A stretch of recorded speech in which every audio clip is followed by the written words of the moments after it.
Yes, good evening my dear students. जैसा कि मैंने आपको अभी तक 11 मॉडल्स पढ़ा दिए हैं, उसी क्रम में आज 12 और 13 मॉडल मैं आपको टीच करूंगा, यूज्ड टू और डेयर नॉट। तो इसी क्रम में हम आगे बढ़ते हैं।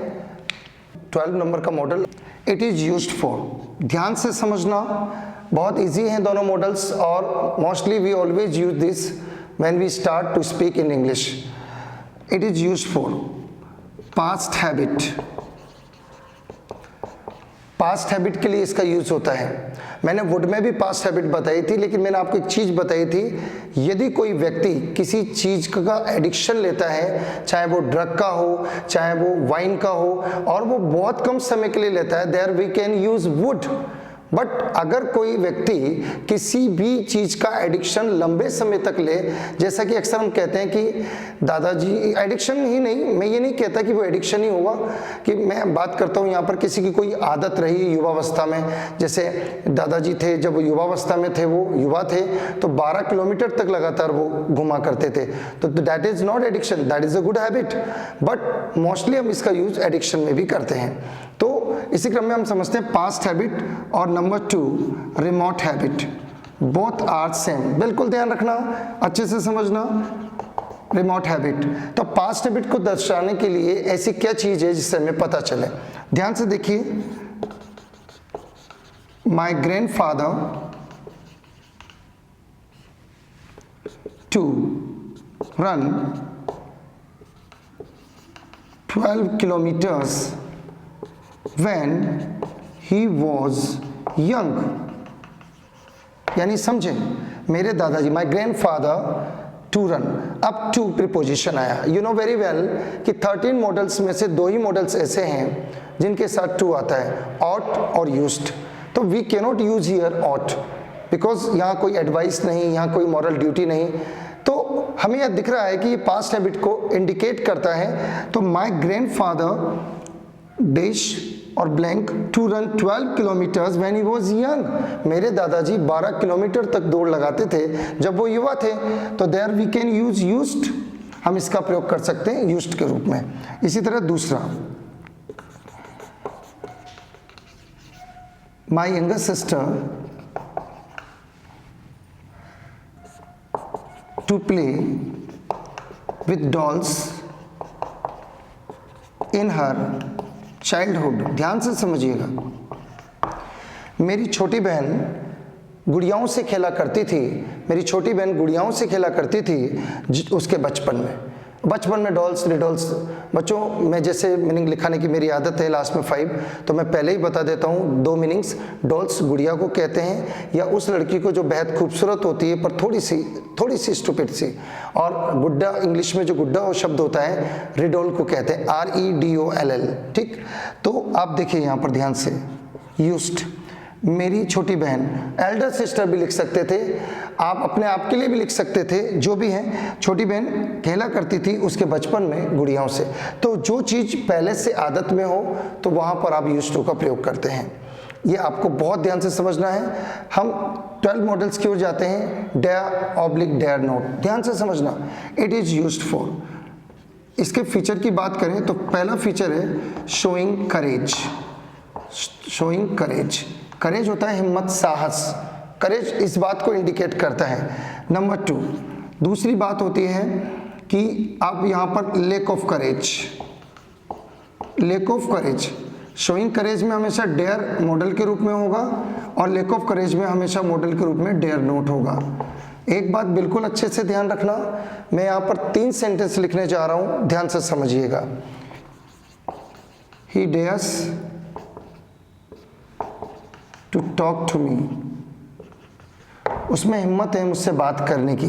यहाँ पर डेयर्स वर्ब है, वर्ब, मेन वर्ब जिसे हम कहते हैं, मेन वर्ब है डेयर्स, पहला सेंटेंस फर्स्ट। सेकंड देखिए, he dare not face my father. तीनों का मैं अंतर बताऊंगा ताकि आप समझ सकें। उसमें साहस नहीं है मेरे पापा का सामना करने की। Dare not shows here lack of courage, तो that's why we are just using here dare not as modal in second sentence. In third, how dare you insult my parents. Courage को शो कर रहे हैं। How dare you insult my parents, तुम्हारी हिम्मत कैसे हुई मेरे मम्मी पापा का अपमान करने की। बहुत सिंपल सी बात है कि फर्स्ट जो सेंटेंस गिवन है वहाँ पर ये मेन वर्ब की तरह है, मेन वर्ब की तरह इसका यूज़ हो रहा है, ध्यान रखिएगा। यहाँ पर मेन वर्ब ही है, लेकिन इन दोनों स्थितियों में ये मॉडल है, दोनों स्थितियों में मॉडल्स का काम कर रही है। One dare not and the other dare. इस बात का आपको बहुत अच्छे से ध्यान रखना है। वही चीज़ समझनी है कि डेयर कब वर्ब होता है, डेयर का पता लग जाता है। और एक बात ध्यान रखिएगा अच्छे से, केवल दो ही मॉडल हैं जो अपने साथ टू लाते हैं, ऑट और यूज्ड टू। बाकी किसी भी मॉडल के साथ कभी भी टू का प्रयोग नहीं होता। अच्छे से ध्यान रखना, बहुत सिंपल है दोनों मॉडल्स और बहुत इजी है, बहुत कम टाइम में आप इन्हें अच्छे से समझ सकते हो। यस बच्चों, जैसा कि मैंने अभी आपको यूज्ड टू 12 नंबर का मॉडल और 13 नंबर का डेयर और डेयर नॉट अच्छे से पढ़ाया, मैं एक बार फिर चाहूँगा कि उसको रिवाइज करूँ, तो इसी क्रम में आप समझेंगे। Used to is used for past habit, remote habit, दोनों हैबिट्स को बताता है। वो आदतें, बहुत पुरानी वो आदतें जो लंबे समय तक रहीं, चाहे वो किसी भी प्रकार का एडिक्शन रहा हो, वाइन ड्रिंक करने का, स्मोकिंग करने का, या यूं कहो कि किसी भी तरह का जो भी अलग से एडिक्शन होता है, कंटिन्यूटी में चाय पीना, कंटिन्यूटी में कॉफ़ी पीना, ये एक प्रकार से कंटिन्यूटी में जो भी आप कोई कार्य करते हैं पीने का या ड्रग वगैरह लेने का, तो एडिक्शन कहलाता है। लेकिन अगर जैसे कईयों की आदत होती है एक पर्टिकुलर उम्र में 10 किलोमीटर 12 किलोमीटर रनिंग करने की, तो उस अर्थ में भी हम यूज्ड टू का प्रयोग करते हैं। समझे आप? बहुत सिंपल है, आपको बिल्कुल भी किसी भी चीज़ को रटने की आवश्यकता नहीं होनी चाहिए, ठीक है। अब पास्ट हैबिट और रिमोट हैबिट को बताता है। मैंने आपको बताया my grandfather used to run 12 kilometres when he was young. मेरे दादाजी 12 किलोमीटर तक दौड़ लगाया करते थे जब वो युवा थे। Number 2, my younger sister use to play with dolls in a childhood. मेरी छोटी बहन बचपन में गुड़ियाओं के साथ खेला करती थी। यानी इन ब्रीफ अगर मैं कहना चाहूँ तो use to is used only to show past habit of the humans. सभी की आदतों को बताने के लिए इसका यूज होता है, पुरानी आदतों को बताने के लिए, बहुत पुरानी। जैसा मैंने वुड में भी इसको बात को आपको इंगित किया था, इंडिकेट किया था, बट वुड में कोई भी ऐसा एडिक्शन हो या कोई भी ऐसी पुरानी आदत हो जो बहुत कम समय के लिए यूज हुई हो, वहाँ हम वुड का यूज करते हैं, अदरवाइज हम यूज टू का यूज करते हैं। नंबर 13 मॉडल डेयर और dare not, it is used for. Now one is showing courage, dare को बताता है। Second lack of courage, courage की कमी, साहस की कमी को बताता है। तो he dares to talk to me, जो पहला नंबर का सेंटेंस है, कंपैरिजन करने के लिए मैंने इस चीज़ को आपको बताने का प्रयास किया है कि ही डेयर्स, डेयर कभी भी मॉडल में एस ई एस नहीं लगता। अगर लग गया तो वो वर्ब बन जाता है, main verb. He dares to talk to me, उसमें हिम्मत है मुझसे बात करने की। तो इट मीन्स यहाँ पर ये जो डेयर है ये मेन वर्ब है, मॉडल नहीं है। लेकिन second sentence we see he dare not face my father, उसमें साहस नहीं है मेरे पापा का सामना करने की। तो second sentence in which we find dare not as a model. And the third sentence how dare you insult my parents, आपकी हिम्मत कैसे हुई मेरे मम्मी पापा का अपमान करने की। How dare you touch my book, आपकी हिम्मत कैसे हुई मेरी बुक को छूने की, या कोई भी बात, इन बातों में हम डेयर का यूज कर रहे हैं तो मॉडल है। सेकंड और थर्ड सेंटेंस में मॉडल है और फर्स्ट में ये मेन वर्ब का काम करता है। तो इस तरीके से ये दोनों मॉडल हुए। ये बहुत छोटी सी बातें हैं जो आपको अच्छे से ध्यान से समझनी है।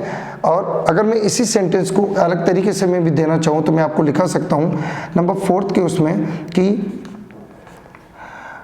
How dare you touch my new book of English, आपकी हिम्मत कैसे हुई मेरी नई किताब, इंग्लिश की नई किताब को टच करने की, छूने की। तो नंबर सेकंड, नंबर थर्ड और नंबर फोर्थ पे जो सेंटेंसेस गिवन हैं उन सब में मॉडल के रूप में इनका यूज हुआ है। चूंकि फर्स्ट में इसमें एस लगता है या डी लग जाता है तो एस तो प्रेजेंट सिंपल और इंडेफिनिट को इंगित करता है और डी लगने पर ये पास्ट सिंपल को इंडिकेट करता है। तो यहाँ पर ये मेन वर्ब की फर्स्ट फॉर्म है और डी लगने पर मेन वर्ब की सेकेंड फॉर्म। तो हमें इससे मतलब नहीं है क्योंकि टू भी आ रहा है तो ये मॉडल हो ही नहीं सकता। यहाँ पर ये एक मेन वर्ब का काम कर रहा है। तो दोनों अगर हम समझें, नंबर 12 यूज्ड टू और नंबर 13 डेयर और डेयर नॉट, दोनों मॉडल्स बहुत ही उपयोगी हैं आपके एसएससी के एग्जाम्स के लिए और अन्य परीक्षाओं के लिए। चाहे आप किसी की भी परीक्षा दें, सभी में ग्रामर के रूप में दोनों मॉडल्स की जो अपनी एक वाइटल सेंस है, वाइटल इनकी जो यूटिलिटी है, बहुत ज़रूरी है। मैं आगे चाहूँगा कि 5 मीनिंग्स, जैसा कि मैं हमेशा लिखाता हूँ, वो आपको समझाना चाहूँगा।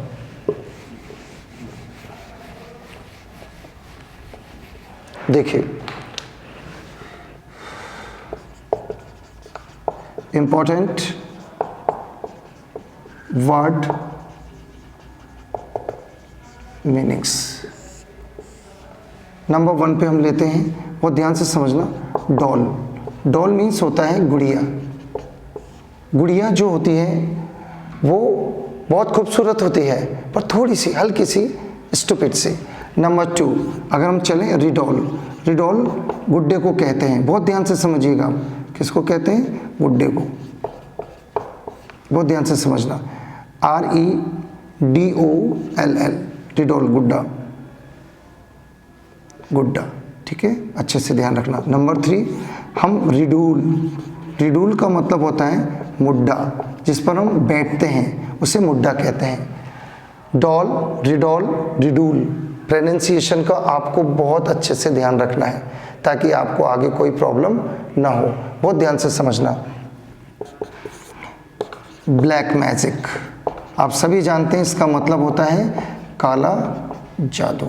बहुत ध्यान से समझिएगा, काला जादू कहते हैं। और इसी तरीके से करप्शन, करप्शन होता है भ्रष्टाचार।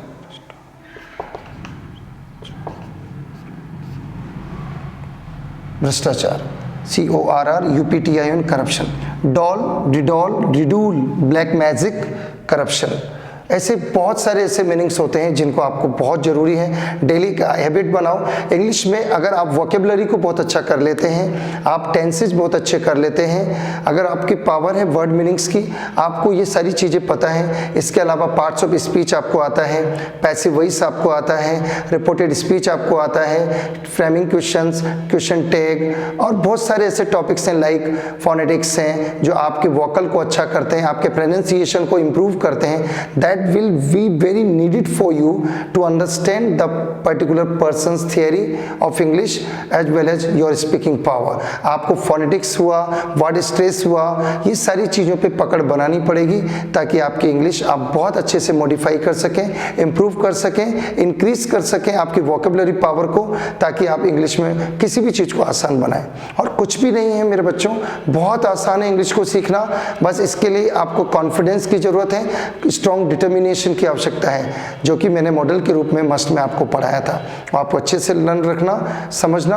अब मेरा जो नेक्स्ट वीडियो आएगा वो पूरे प्रेजेंट टेंस पे आएगा, present indefinite, present continuous, present perfect और प्रेजेंट परफेक्ट कंटिन्यूस। इसके बाद नेक्स्ट वीडियो पूरे पास्ट का आएगा, उसके बाद नेक्स्ट वीडियो पूरा फ्यूचर का आएगा, जो कि आपको बहुत जल्दी ये सारे वीडियोस मिलने वाले हैं। और इसके बाद जो वीडियोस होंगे, मेरा प्रयास रहेगा 10th क्लास की पोइट्री, 12th क्लास की पोइट्री सेक्शन है जो अभी सेंट्रल बोर्ड में भी है और राजस्थान बोर्ड में भी है, दोनों के लिए वो बहुत ही ज़्यादा फैबुलस है, यूजफुल है, फ्रूटफुल है। मैं प्रयास करूँगा इन सब वीडियोस को बेहतरीन तरीके से आपके सामने एक्सप्लेन कर सकूँ, रिसाइट कर सकूँ, ताकि मेरे जितने भी प्रिय स्टूडेंट्स हैं, जितने भी वर्केहोलिक स्टूडेंट्स हैं, उन्हें समझ सकें, जान सकें और बहुत इजी वे में उन्हें समझने का प्रयास कर सकें। इन शब्दों के साथ मैं अपनी बात को विराम दूंगा। मुझे उम्मीद है कि आप मुझे शेयर जरूर कर रहे होंगे, लाइक कर रहे होंगे और सब्सक्राइब जरूर कर रहे होंगे। ओके बच्चों, बहुत अच्छी बात है। Bye, all the best.